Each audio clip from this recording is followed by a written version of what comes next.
திரு C Joseph Vijay அவர்கள் election அப்போ அவர் பேசும்போது தாவேகாக்கும் திமுகக்கும் தான் போட்டி, திராவிட கட்சிகள் இது வரைக்கும் என்ன செஞ்சிருக்கு, தாவேகா எங்களுக்கு சுத்தமான கட்சி தூய சக்தி நாங்க. ஏன்னா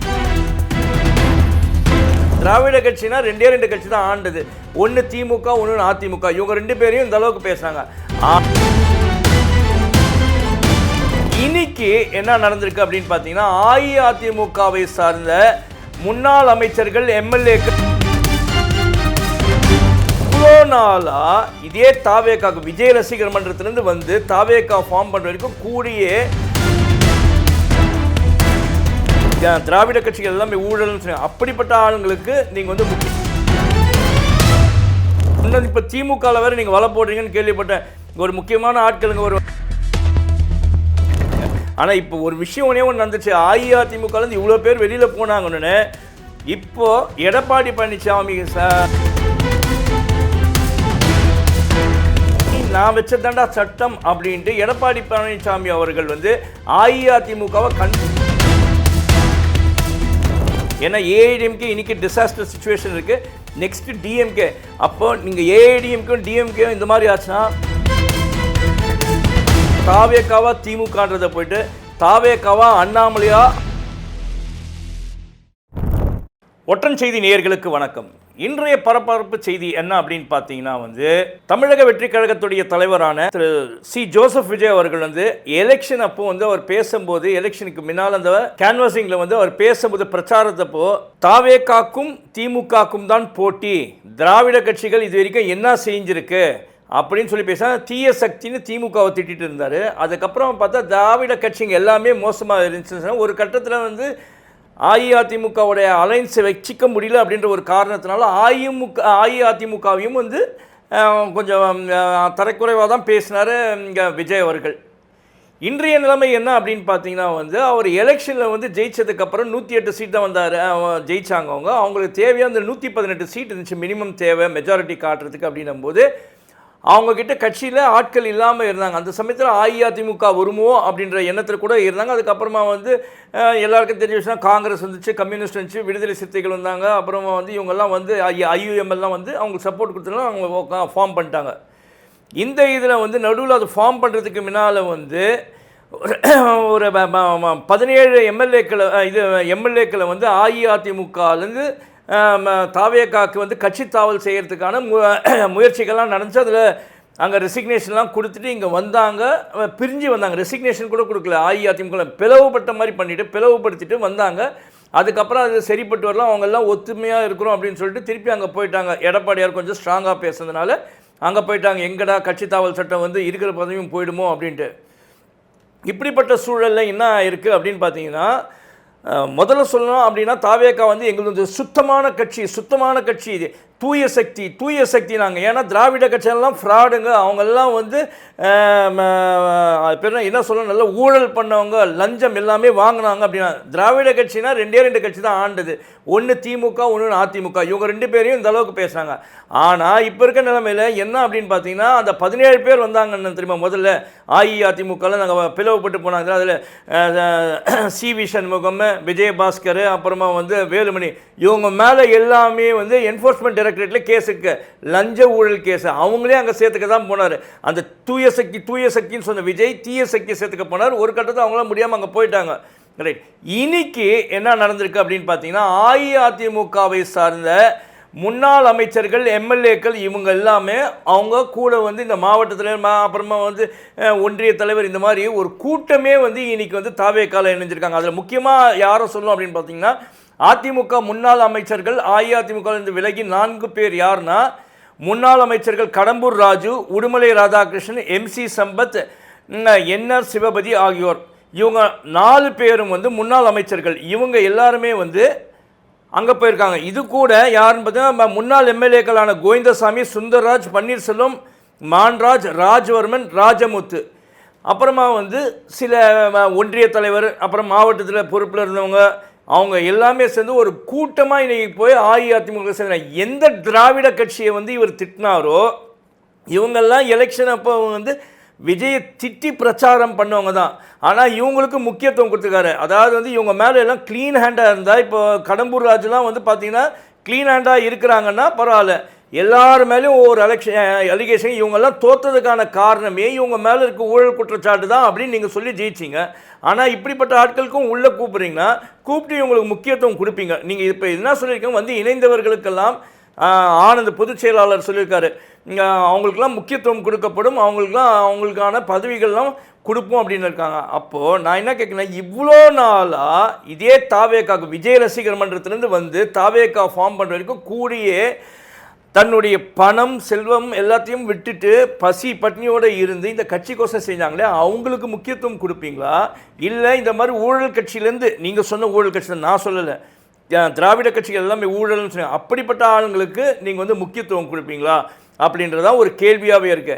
இதே போக்கில் நீங்கள் போனீங்கன்னா உங்களுக்கும் மற்ற கட்சிகளுக்கும் வித்தியாசம்லாம் போயிடும். ஏன்னா ஒரு எக்ஸாம்பிள் என்ன சொல்கிறேன் அப்படின்னு பார்த்தீங்கன்னா வச்சுங்க, முன்ன அஇஅதிமுக ஆட்சியில் இருக்கும்போது திமுக என்ன பிரச்சாரம் பண்ணுச்சுன்னா வந்து செந்தில் பாலாஜியை கேவலமாக பேசுனாங்க, எவ்வளோக்கு மோசமாக பேசுகிறாங்க. அதே செந்தில் பாலாஜி தான் வந்து திமுக அமைச்சரவையில் ஒரு அமைச்சராக இருந்தார், புரியுங்களா? அப்போ எங்கே போச்சு என்னன்றதே தெரியாமல் போச்சு. இதே மாதிரி போயினே இருந்துச்சு. அப்புறம் இன்றைக்கி முக்கியமாக இருக்க திமுகவில் முக்கியமான போஸ்ட்டில் இருக்குது ஆவாவேலு, ஜெகத் ரட்சகன், இவங்க எல்லாருமே பார்த்தீங்கன்னா எல்லாம் அஇஅதிமுகவில் வந்தவங்களுக்கு தான் முக்கியத்துவம் கொடுத்துருக்காங்க. அதே மாதிரி தான் நீங்கள் வந்து உங்களுக்கோசரம் உழைச்ச தாவேக்காக்கோசரம் உழைச்ச ஆட்களை விட்டுட்டு இந்த மாதிரி புதுசாக வரவங்களுக்கு கூப்பிட்டு கொடுத்து அவங்களுக்கு முக்கியத்துவம் கொடுத்தீங்கன்னா நீங்கள் யாரை குறை சொன்னீங்களோ அதே மாதிரி நிலைமையில் தான் நீங்கள் தள்ளப்படுவீங்க. நீங்கள் கொஞ்சம் சிந்திக்கணும். ஏன்னா உங்ககிட்ட இருக்கிற ஆட்களை வச்சு புதுசாக வர ஆட்களை செய்யுங்க, அவங்கள வந்து சேர்த்துக்க பாருங்கள். நீங்கள் யாரை ஊழல்னு சொன்னீங்க அவங்களே கூப்பிட்டு வந்தீங்கன்னா இதே தாவேக்கா விரைவில் ஒரு ஊழல் கட்சி, ஊழல் பெற்றாலிங்கெல்லாம் இருக்கக்கூடிய கட்சி ஆகிடும். இன்னும் இப்போ திமுகவில் வேறு நீங்கள் வலை போடுறீங்கன்னு கேள்விப்பட்டேன். ஒரு முக்கியமான ஆட்களுங்க ஒரு 3-4 பேர் எக்ஸ் மினிஸ்டர்ஸ்லாம் வந்து நீங்கள் அவங்களெல்லாம் வந்து உங்கள் கட்சியில் இழுக்கிறதுக்கு பார்க்குறீங்க அப்படின்னு ஒரு பார்ட்டில் என்ன சொல்லுங்கன்னா, அஇஅதிமுக எப்படி பிளவு ஏற்படுத்த பார்த்தீங்களா, அதே மாதிரி திமுகலையும் பிளவு ஏற்படுத்திட்டு போகலாம் அப்படின்றீங்க. இதுவும் ஒரு தகவலாக தான் வருது. இப்படியெல்லாம் போச்சுன்னா தாவேக்காவாக இருக்கா. நீங்கள் என்ன ஒரு கொள்கையோடு வந்தீங்க, எப்படி நடத்தணும்னு நினச்சிங்களோ அது இல்லாமல் போயிடும். ஏன்னா இப்போயே நீங்கள் தில்லாடி அப்படி இப்படின்னு ஆடின்னு இருக்கீங்க. இன்னும் இந்த மாதிரி ஆட்கள்லாம் வந்தாங்கன்னா வரப்போகிற எலெக்ஷன் இப்போ எப்படி இருந்தாலும் இந்த பை எலெக்ஷன் வரும், அப்புறமா 2029 வந்து எம்பி எலெக்ஷன் வரும். அதுக்குள்ளே நீங்கள் உங்களை வந்து நிலைநிறுத்திங்கன்னா ஒழுங்கான கட்சியாக நடத்தினீங்கன்னா தப்பிச்சிப்பீங்க, இல்லைன்னா ஒன்றுமே இல்லாமல் காணாமல் போயிடுங்க.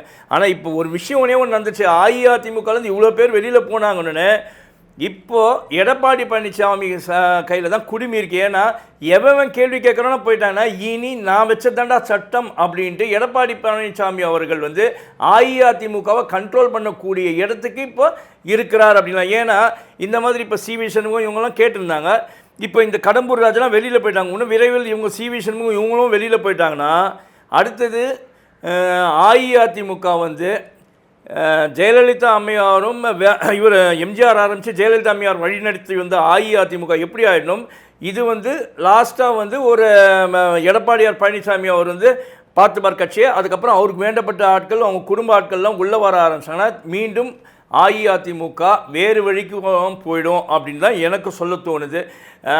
ஒரு விஷயம் வந்து எடப்பாடி அவர்களுக்கு சொல்ல விருப்பப்படுறேன், என்ன அப்படின்னு பார்த்தீங்கன்னா, இனியும் உங்கள் கட்சியிலேருந்து இருக்க ஆட்கள்லாம் வெளியில் போயிட்டா பரவாயில்ல, நம்ம கட்சியை நம்ம கையில் தான் இருக்குன்னு நினச்சேன். வெறும் கட்சியை வச்சியோ கட்சி சொத்து வச்சியோ நீங்கள் ரொம்ப நாள் ட்ராவல் பண்ண முடியாது.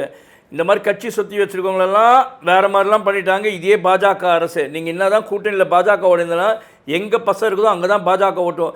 உங்களை விட தாவேக்கா பரவாயில்லையா இருக்குன்னா அஇஅதிமுக கைட்டிட்டு தாவேக்காவோட கூட்டணியை வச்சுக்கிறதுல அவங்க தயங்க மாட்டாங்க. தாவேக்காவும் ஓகே ரைட்டு, சென்ட்ரல் ஒரு ரூலிங் பார்ட்டி இருக்க, நம்ம அவங்களோட போயிடலாமே அப்படின்னு அவங்களும் போக ஆரம்பிச்சிட்டாங்கன்னா ஒட்டுமொத்தமாக அஇஅதிமுக ஒன்றும் இல்லாமல் சின்ன அபிநமாக போயிடும். அதனால் கொஞ்சம் உஷாராக இருங்க எடப்பாடி பழனிசாமி அவர்களே. அடுத்ததாக சொல்ல வேண்டியது யாருக்கு அப்படின்னு பார்த்தீங்கன்னா, திமுக தலைவர் மு.க. ஸ்டாலின் அவர்களுக்கு தான் சொல்லணும் அப்படின்னு ஆசைப்பட்றேன். என்ன விஷயம் அப்படின்னு பார்த்தீங்கன்னா வந்து இதே மாதிரி அஇஅதிமுகவில் போகிற மாதிரி உங்கள் திமுகலையும் பிளவுபடுத்துறதுக்கு முயற்சிகள் நடந்துட்டுருக்கு அப்படின்னு சொல்கிறாங்க. ஏன்னா உங்கள் கட்சியில் இருக்கிறதோட தாவேக்கால இருக்கக்கூடிய செல்வந்தர் ஒருத்தர் இருக்கார். அந்த செல்வந்தர் நினச்சா என்ன வேணாலும் எது வேணாலும் வாங்கலாம். அதே செல்வந்தருடைய ஆட்கள் தான் வந்து அஇஅதிமுகலையும் இருக்கிறாங்க, ஒருத்தர் முக்கியமான ஆள். அங்கேருந்து எப்படி ஒன்று பிளவுபடுத்தணும்னு நினச்ச மாதிரி இங்கே பணத்தை கொடுத்து திமுகவை பிளவுபடுத்திட்டாங்கன்னா அதுக்கப்புறம் திமுக வந்து எழுந்து வர்றது ரொம்ப கஷ்டமாக போயிடும். ஏன்னா இன்னைக்கு வந்து ஜென்சி கூட்டம் நிறைய வந்து டாமினேட் பண்ணுற அளவுக்கு ஆயிடுச்சு. ஏன்னா இன்றைக்கி சட்டசபையை வந்து யாருமே பார்க்க மாட்டாங்க. சட்டசபையை வந்து எல்லாருமே வந்து சினிமா என்டர்டெயின்மெண்ட்டு இந்த ஜென்சி கூட்டம்லாம் இன்றைக்கி வந்து சட்டசபையில் நடக்கக்கூடிய நிகழ்ச்சிகள்லாம் பார்க்குறாங்க. அப்படின்னும் போது அதுக்கு ஒரு செலிப்ரிட்டி வந்து ஒருத்தர் வந்து சிஎம் ஆகிட்டார்ன்றது. இப்போது நீங்கள் ஒன்று பண்ணணும் அப்படின்னா நீங்கள் அந்த செலிப்ரிட்டியும் மீறி பண்ணணுன்னா நீங்கள் உங்களுடைய அதாவது பழைய திமுக அதாவது அறிஞர் அண்ணா கலைஞர் அவர்கள் இருந்தபோது எந்த அளவுக்கு யங்ஸ்டர்ஸ் யூத்து ஸ்டூடெண்ட்ஸ் எல்லாம் வந்து ஸ்ட்ராங்காக வச்சு அப்போ வந்து நீங்கள் ஆர்ப்பாட்டம் பண்ணி நியாயமான போராட்டங்கள்லாம் நினச்சி இனி வரும் காலங்களில் நீங்கள் திமுகவில் வந்து சொத்து சம்பாதிக்கணும், நாங்கள் தியேட்டரை கண்ட்ரோல் வச்சுவோம், சினிமாவை டாமினேட் பண்ணுவோம் அப்படின்றதெல்லாம் விட்டுட்டு ஸ்ட்ராங்காக இருந்து உங்கள் கட்சியில் யங்ஸ்டர்ஸ்க்கு முக்கியத்துவம் கொடுத்து கட்சியை நல்லா வளர்த்துட்டு வந்தீங்கன்னா திமுக மீண்டும் எழுந்து பழைய உத்வேகத்தோடு செயல்பட்டால் கண்டிப்பாக திமுகவுக்கு வரப்போகிற பை எலெக்ஷன்லையோ சரி இல்லை 2029 எலெக்ஷன்லையோ வாக்குகள் பெறுவதற்கும் பல சீட்ஸ் வாங்கிறதுக்கு உங்களுக்கு வாய்ப்பு இருக்கும். இல்லை இந்த எம்எல்ஏ எலெக்ஷனில் தோல்வியை சந்தித்த மாதிரி மீண்டும் அங்கே சந்திச்சிங்கன்னா கண்டிப்பாக அப்புறம் உள்ளாட்சி தேர்தல் வருது. இந்த இடத்துலலாம் நீங்கள் உங்களை வந்து குறைத்து கொண்டீங்கன்னா அப்புறம் அந்த சீட்ஸ்லாம் குறைஞ்சி போயிடுச்சுன்னா டோட்டலாக இது வந்து it will be a disaster for DMK. ஏன்னா ஏஐடிஎம்கே இன்றைக்கி டிசாஸ்டர் சுச்சுவேஷன் இருக்குது. Next DMK. அப்போது நீங்கள் ஏஐடிஎம்கேவும் டிஎம்கேவும் இந்த மாதிரி ஆச்சுன்னா புதுசாக கட்சி ஆரம்பிக்கிறேன்னு நேற்று அறிக்கை விட்டார் தெரியுமா அண்ணாமலை, முன்னாள் பாஜக தலைவர். அவர் வந்து யங்ஸ்டர்ஸு அப்புறமா ஜென்சி கூட்டம்லாம் அவருக்கு இருக்குது. அப்புறமா உங்கள் திமுக அதிமுக ரெண்டு பேரில் இருக்கக்கூடிய ரெண்டு கட்சியிலையும் இருக்கக்கூடிய ஜென்சி கூட்டங்கள்லாம் அவர் கவர் பண்ண ஆரம்பிச்சிட்டார்னா அதுக்கப்புறமா தாவேக்காவா திமுகன்றதை போயிட்டு தாவேக்காவா அண்ணாமலையா அப்படின்ற ஒரு இடத்த நீங்கள் ரெண்டு பேரும் கொடுத்தீங்கன்னா அதுக்கப்புறம் ஒன்றுமே பண்ண முடியாது. அதனால் யோசித்து செய்யுங்க. எனவே திரு எம்கே ஸ்டாலின் அவர்கள், திமுக தலைவர் எம்கே ஸ்டாலின் அவர்கள் வந்து ஐயோ எங்களது 75 ஆண்டுகால பாரம்பரிய கட்சி அப்படின்றதும், திரு எடப்பாடி பழனிசாமி அவர்கள் வந்து எங்கள் அஇஅதிமுக வந்து ஒரு 50 ஆண்டு கால பாரம்பரிய கட்சி அப்படின்னு சொல்கிறது மட்டும் உபயமே இருக்காது.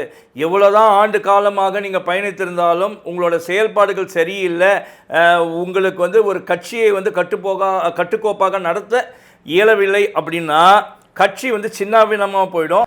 அப்புறமா தாவேக்காவா அண்ணாமலையா அப்படின்னு மக்கள் சிந்திக்கிற அளவுக்கு வச்சுட்டு நீங்களா உங்கள் தலையில் மண்ணை வாரி கொட்டிக்காதீங்க அப்படின்னு சொல்லிட்டு உங்களிடமிருந்து விடைபெறுவது உங்களுடைய ஒற்றந்துரை. நன்றி, வணக்கம்.